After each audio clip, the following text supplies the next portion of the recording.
Assalamualaikum warahmatullahi wabarakatuh. Di sini kita akan membahas tentang soal-soal menyelesaikan masalah yang berkaitan dengan statistika. Nanti juga ada soal-soal yang berkaitan dengan bangun ruang. Untuk yang pertama ini adalah tentang statistika. Di hadapan kalian di sini ada diagram atau bagan tentang keadaan ketenaga kerja Indonesia bulan Agustus 2019. Di sini ada bagannya, kemudian di sini ada penjelasan-penjelasan dari bagan tersebut. Nah, tips dari saya ketika bertemu dengan soal seperti ini, saya biasanya langsung ke pertanyaan soal. Kenapa seperti itu? Supaya saya bisa lebih fokus tentang apa yang ditanyakan atau diminta oleh soal. Jadi saya langsung ke soal dulu. Berdasarkan diagram tersebut, pernyataan yang benar adalah. Jadi di sini jelas kita diminta untuk memperhatikan atau menyimak diagram yang ada di atas ini dan memilih di antara 4 pernyataan ini mana pernyataan yang benar. Kalian tidak perlu membaca terlalu lama di sini karena di sini adalah bacaan-bacaan pendukung saja. Jadi menurut saya kalian langsung fokus di bagan atau diagramnya saja. Pelan-pelan, memang harus sabar, teliti, dan butuh ketelitian juga dalam menghitung. Untuk yang pertama, di sini pernyataan yang pertama, rata-rata tingkat pengangguran terbuka laki-laki dari Agustus 2015 sampai 2019 adalah 5,06%. Di sini dia konteksnya adalah rata-rata. Saya mau menjelaskan dulu tentang rata-rata. Jadi rata-rata itu bisa kalian peroleh dari jumlah data, nanti kalian bagi dengan banyaknya data. Ya, sekali lagi rata-rata diperoleh dari jumlah data dibagi banyak data. Nah, di sini kita fokus di pengangguran terbuka laki-laki. Kita ke bagan atau ke diagramnya, kalian harus paham yang mana perempuan, yang mana laki-laki. Yang sebelah kanan ini adalah untuk yang perempuan, yang sebelah kiri berarti untuk laki-laki. Nah, kita fokus di yang laki-laki ini ya. Berapa nilai-nilainya? Di sini ada datanya ada 5 ya, dari bulan Agustus 2015 sampai 2019. Jadi nanti sini dibagi 5. Berarti 6,07 kalian tambahkan. Jadi jumlah data itu maksudnya kalian menjumlahkan semua yang saya centangin. Untuk laki-laki, hati-hati jangan terbalik ya. Perempuan itu berbeda. Di 6,07 ditambah 5,07, kalian tambah lagi dengan 5,53, kalian tambah lagi dengan 5,40, kalian tambah lagi dengan 5,31. Nah, ini kalian mau tidak mau harus benar-benar menjumlahkan yang teliti. Jadi nanti akan ketemu hasilnya adalah 5,602. Ini satuannya persen. Apakah benar di pernyataan itu 5,602%? Di sini ternyata di pernyataan 5,06%. Jelas salah ya. Jadi untuk yang pernyataan A itu nilainya salah. Kalau sudah, kita lanjut yang ke B. Yang ke B kita lihat lagi konteksnya. Di situ adalah kembali rata-rata, tapi di sini bedanya untuk yang perempuan. Nah, kita cek yang perempuan. Banyak datanya masih sama, yaitu ada 5. Nanti kalian bagi 5. Yang perempuan berarti 6,37. Kalian tambahkan dengan 5,45, tambahkan lagi dengan 5,44, kalian tambahkan lagi dengan 5,26, ditambah lagi dengan 5,23. Nah, ini nanti akan ketemu, benar-benar teliti menghitungnya ya nak ya. Akan ketemu 5,55 dalam satuan persen. Apakah benar pernyataan tersebut? Ternyata ini benar. Jadi yang untuk yang B itu benar ya, 5,55%. Untuk rata-rata di tingkat pengangguran terbuka perempuan. Kita lanjut yang C. Yang C di sini adalah ternyata konteksnya adalah median. Nah, median itu artinya adalah nilai tengah. Nah, kalian bisa menentukan median ini dengan syarat datanya sudah urut dari yang terkecil sampai yang besar. Ya, sekali lagi data urut dari kecil ke besar. Jadi yang C karena dia dimintanya adalah terbuka laki-laki, kita lihat data yang laki-laki, kalian urutkan dari yang kecil dulu baru ke besar. Jadi urutannya 5,31, kemudian 5,40, 5,53, 5,07, kemudian 6,07. Nah, ini sudah diurutkan dari yang kecil ke yang besar. Nilai tengah, ini kan ada 5 data. Ya, karena ada 5 data, kalian pilih data yang paling tengah. Nah, ternyata data yang tengah itu adalah yang ini. Ya, ini adalah nilai mediannya. Jadi nilai mediannya adalah 5,53%. Kita lihat cek. Apakah benar pernyataannya? Ternyata di sini 5,40 berarti yang C. Ini pernyataannya salah. Kemudian lanjut lagi yang D. Yang D adalah modus, sama-sama modus. Modus beda lagi dengan median ya. Jadi kalau modus itu artinya nilai yang paling sering muncul, nilai atau data yang paling sering muncul. Nah, kalian cek untuk yang konteksnya di sini perempuan, terbuka perempuan, lihat datanya. Apakah ada data yang paling sering muncul? Paling sering muncul itu misalnya 6, 6, 6, 6, 6, 7. Berarti yang paling sering muncul adalah angka 6. Atau 1, 1, 3, 3, 4. Nah, satunya ada 2 kali, 3-nya ada 2 kali. Nah, berarti 1 dan 3 itu adalah modusnya. Nah, apakah yang D ini memiliki hal tersebut? Kita cek. Ternyata data yang keluar itu masing-masing 1, tidak ada data yang berulang. Maka yang untuk pernyataan D seharusnya dia tidak memiliki modus.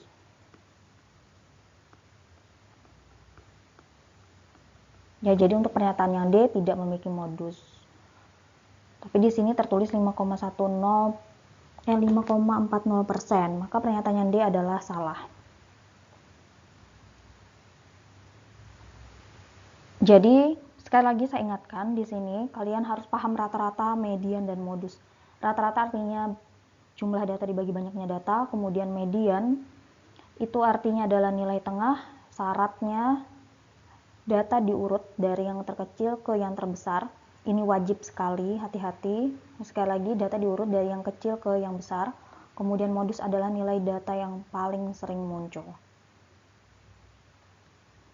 Lanjut ke bentuk soal yang kedua. Sekali lagi tips dari saya adalah saya terbiasa dengan untuk membaca soal terlebih dahulu ya. Karena dengan begitu saya akan lebih fokus untuk mencari maksud dari pertanyaan di soal itu apa, yang diminta apa. Jadi saya membacanya juga lebih fokus. Lanjut ke pertanyaan soal tepatkah. Nah, ditanya di sini adalah tepatkah. Berarti kalian disuruh mengisi, mengetik. Tepatkah menggambarkan banyak pasien COVID-19 di beberapa negara ASEAN menggunakan ukuran pemusatan data? Sebelumnya di sini saya jelaskan dulu apa yang dimaksud dengan ukuran pemusatan data. Jadi ukuran pemusatan data itu sebenarnya adalah kumpulan data ya yang menunjukkan karakteristik dari data tersebut. Jadi biasanya dia bentuknya seperti ini yang kalian lihat di layar kalian, dan untuk ukuran pemusatan data itu biasanya terdiri dari ada yang namanya rata-rata, kemudian median, dan modus. Saya tuliskan dulu. Ukuran pemusatan data yaitu terdiri dari bisa jadi mean atau bahasa lainnya adalah rata-rata.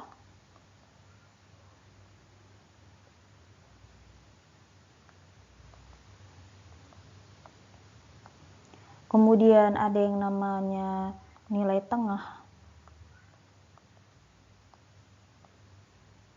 atau median.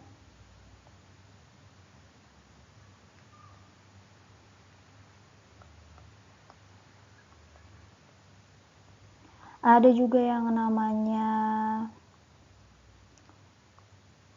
nilai yang paling sering muncul atau modus. Nah, jadi ukuran pemusatan data itu ada 3 ya. Yang biasanya yang paling sering, rata-rata, nilai tengah atau median, dan modus.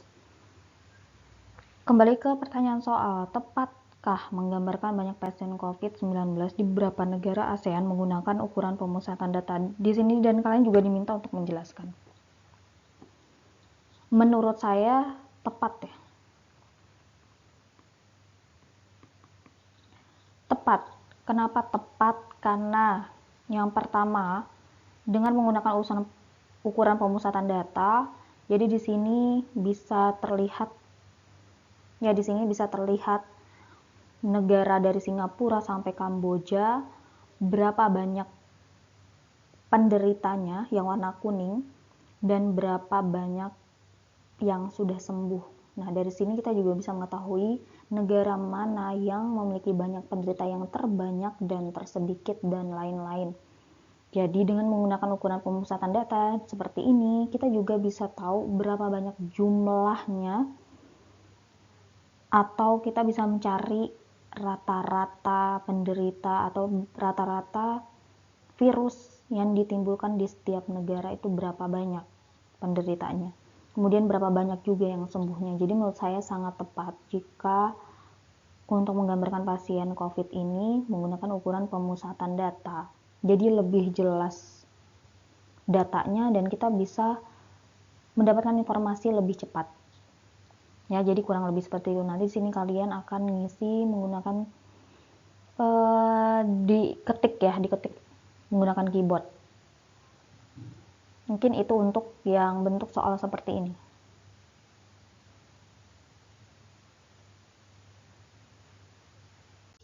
Untuk pertanyaan tipe seperti ini, kita langsung aja ke soalnya apa yang diminta.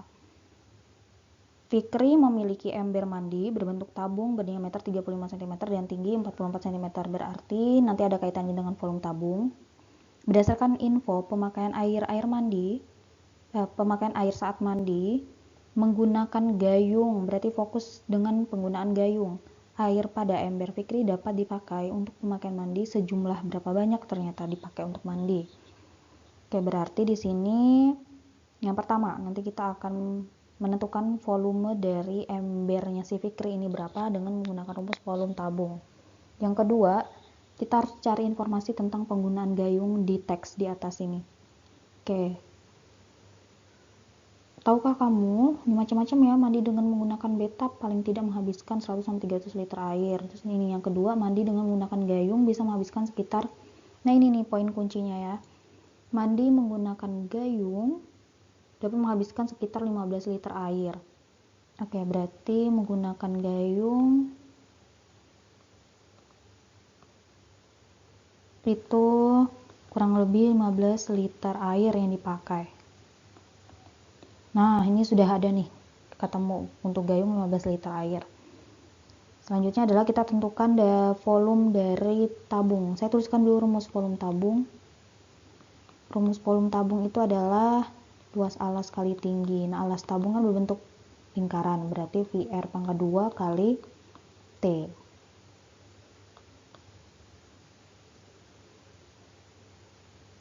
Di sini diameter dari tabung itu 35 cm, diameter ubah ke jari-jari, berarti diameter dibagi 2 atau 35 dibagi 2, 35 per 2 cm. Kemudian selanjutnya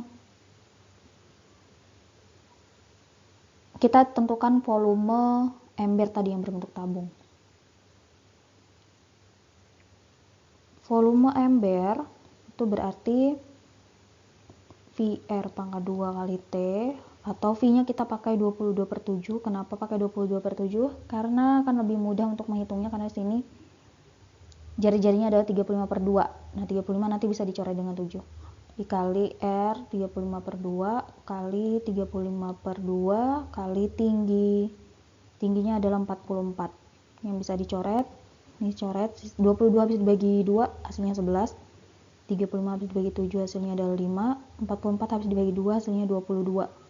Nah, nanti yang di lingkar-lingkar ini dihitung perkaliannya berapa, ketemu nanti hasilnya 42.350. Ini dalam satuan sentimeter kubik. Ubah ke liter, berarti dibagi dengan 1000, maka akan ketemu hasilnya 42,35 liter. Nah, jadi dalam satu ember ternyata 42,35 liter.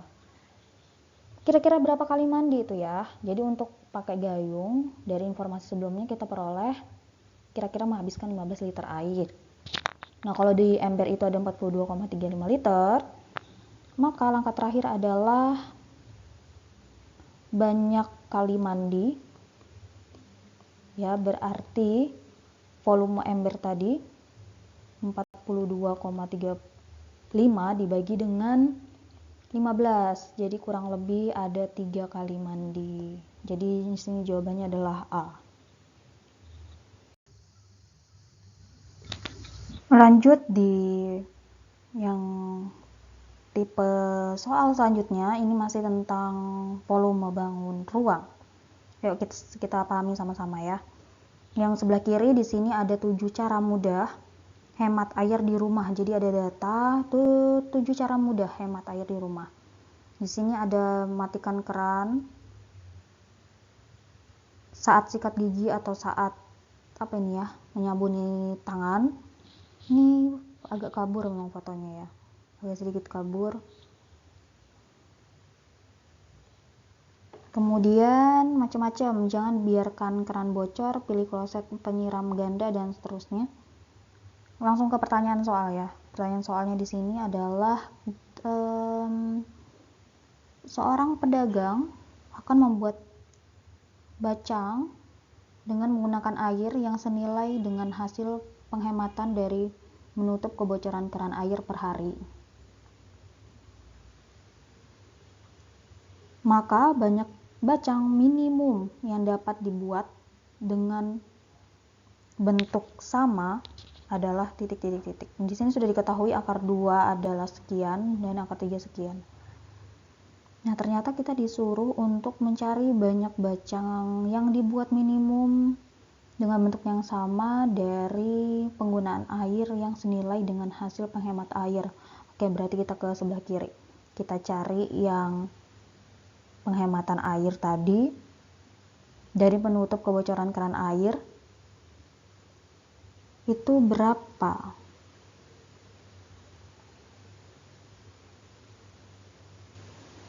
Di sini mungkin 75 liter per hari ya. Jadi dia keran yang bocor tuh bisa membuat air terbuang hingga 75 liter per hari. Artinya kalau kita menutup keran air dengan baik dan benar, maka kita bisa hemat 75 liter air per hari. Berarti kita pakai yang 75 liter.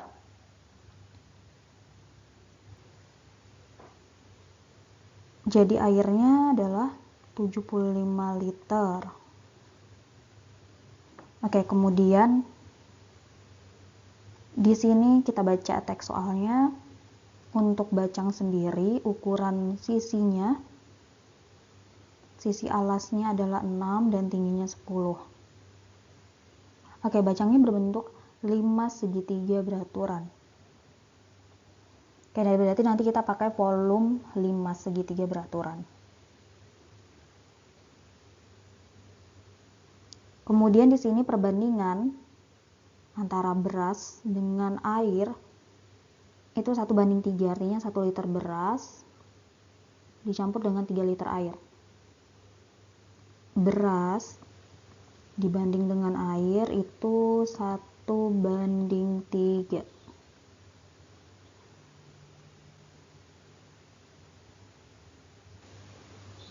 Kemudian di sini saya sudah mensketsa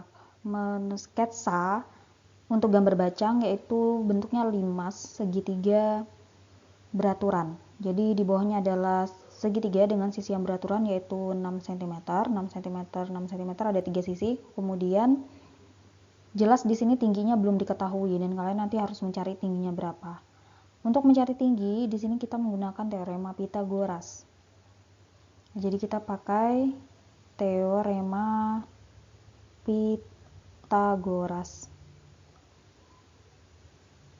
Teorema Pythagoras khusus untuk segitiga siku-siku. Jadi nanti akan ketemu di sini untuk mencari tinggi dari segitiganya, berarti akar dari kuadrat sisi miring 6/2 dikurang dengan kuadrat sisi penyikunya 3/2. Jadi akar dari 36 dikurang 9 sama dengan akar 27. Nanti akan ketemu bentuk sederhana dari akar 27 ada 3 akar 3. Selanjutnya adalah kita sudah ketemu untuk tinggi segitiga, kita mencari volume dari bacang. Volume dari satu bacang itu berapa? Volume limas. Segitiga beraturan 1/3 kali luas alas kali tinggi. Sama dengan 1/3 kali alasnya berbentuk segitiga, rumus luas segitiga setengah kali alas kali tinggi berarti 1/2 kali alasnya adalah 6, tingginya tadi di sini sudah diperoleh 3 akar 3. Ya, 3 akar 3 dikali 10 sama dengan di sini untuk memudahkan perhitungan saya mencoret 6 habis dibagi 2 hasilnya 3 dan 3 habis dibagi 3. Jadi saya coret 3-3-nya. Dan tersisa di sini adalah 10 dengan 3 akar 3. Tinggal dikalikan saja maka hasilnya 30 akar 3. Nah, akar 3 sudah diketahui soal, di sini 1,73. Kalian kalikan dengan 30, nanti ketemu hasilnya 51,9. Ingat 51,9 adalah satuannya cm kubik atau cm pangkat 3. Ubah ke liter. Kenapa ke liter? Karena di sini konteks airnya dalam liter. Nah, untuk 1 cm kubik ke liter itu berarti dibagi 1000. Jadi liter itu sama dengan desimeter kubik atau dm pangkat 3. Jadi 51,9 dibagi 1000 hasilnya adalah 0,0519 liter. Setelah ini baru kita ke tahap yang terakhir, yaitu mencari banyak bacang minimumnya, berarti banyak bacang minimum sama dengan, karena di sini menggunakan air yang senilai dengan hasil penghematan air, berarti kita pakai yang 75 liter ini, artinya 75 liter dibagi dengan 0,0519, maka akan ketemu hasilnya adalah 1445 kurang lebih ya. Nah, jadi banyak bacang minimum ternyata yang bisa dihasilkan ketika menggunakan air yang senilai dengan penghematan air tadi per hari adalah 1445 bacang. Memang prosesnya agak panjang, jadi cukup kompleks. Yang pertama harus tahu tinggi segitiga dari alasnya menggunakan teorema Pythagoras, kemudian ke volume dari limas atau volume bacang tadi, baru nanti terakhir liter airnya dibagi dengan volume untuk bacang. Nah, selanjutnya kurang lebih sama seperti yang sebelumnya, hanya di sini bedanya adalah bentuknya es krim. Nah, bentuk es krim di sini kita baca pertanyaan di soal ya. Oke, sama konteksnya ya. Banyak es krim yang dapat dibuat dengan memanfaatkan air untuk mencampurnya berasal dari penghematan penggunaan keran yang bocor. Berarti masih pakai ini 75 liter per hari. Ini V-nya 22/7. Oke, pelan-pelan ngitungnya memang harus butuh kesabaran dan ketelitian. Di sini saya tuliskan dulu rumus dari es krimnya tadi. Ini bentuknya setengah bola dengan bentuk kerucut, jadi ada 2 bangun ruang yang digabung jadi satu. Mungkin saya tuliskan dulu ya, volume dari ini setengah bola ya bentuknya yang atas ini. Volume bola itu 4/3 kali VR pangkat 3.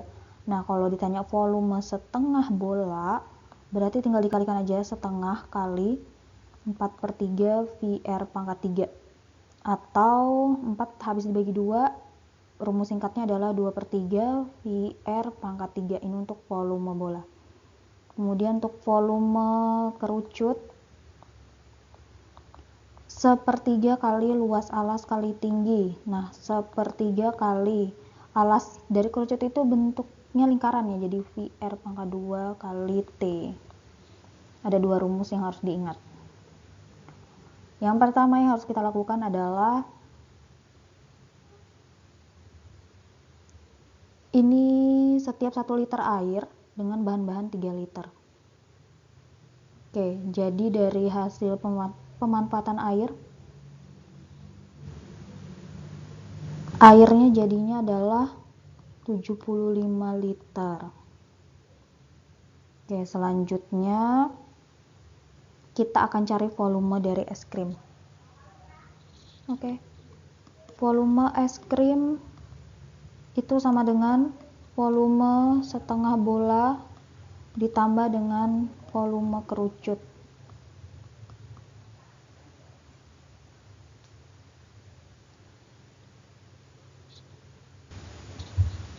Di sini diketahui jari-jari ini diameter ya, diameternya 7 cm, berarti ubah ke jari-jari atau simbolnya R, berarti 7/2 cm. 7/2 atau 3,5 cm.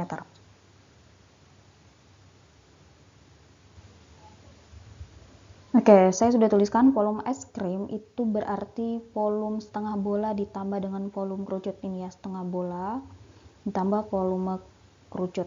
Volume setengah bola yang ini 2/3 VR pangkat 3 tambah volume kerucut yang ini 1/3 VR pangkat 2 T.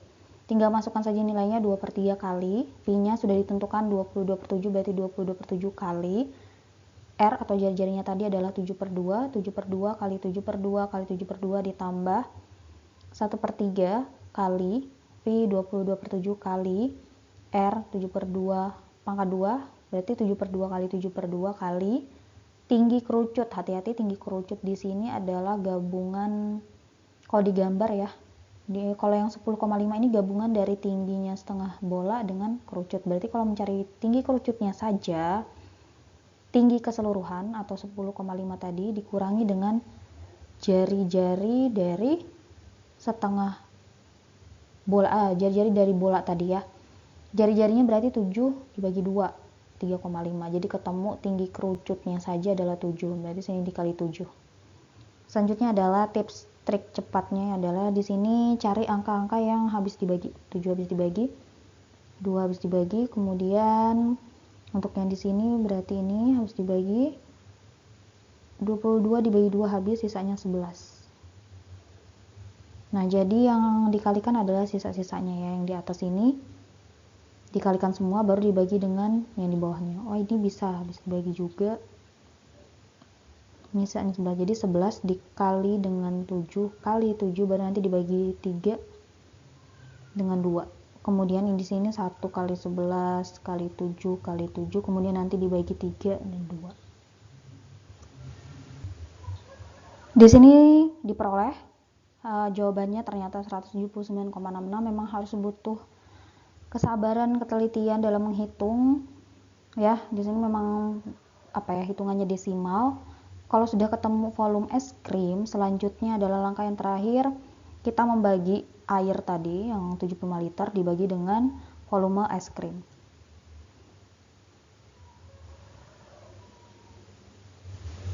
Banyak es krim jadi sama dengan 75 liter tadi dibagi dengan 179,66, dan di sini perlu hati-hati.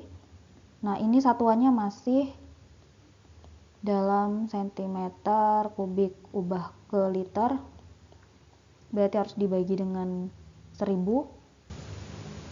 Hasilnya adalah 0,17966. Nah, di sini berarti 75 dibagi 0,17966 akan ketemu hasilnya kurang lebih setelah dibulatkan adalah 417. Nah, jadi ternyata untuk pembuatan es krim yang bisa dibuat dengan memanfaatkan tadi air, penghematan air yang 75 liter ini, ternyata diperoleh 417 cup es krim dalam hitungan perharinya.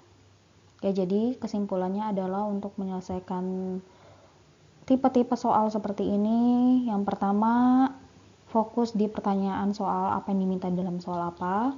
Yang kedua, harus benar-benar menguasain konsep dasar dari tadi sebelumnya, statistika.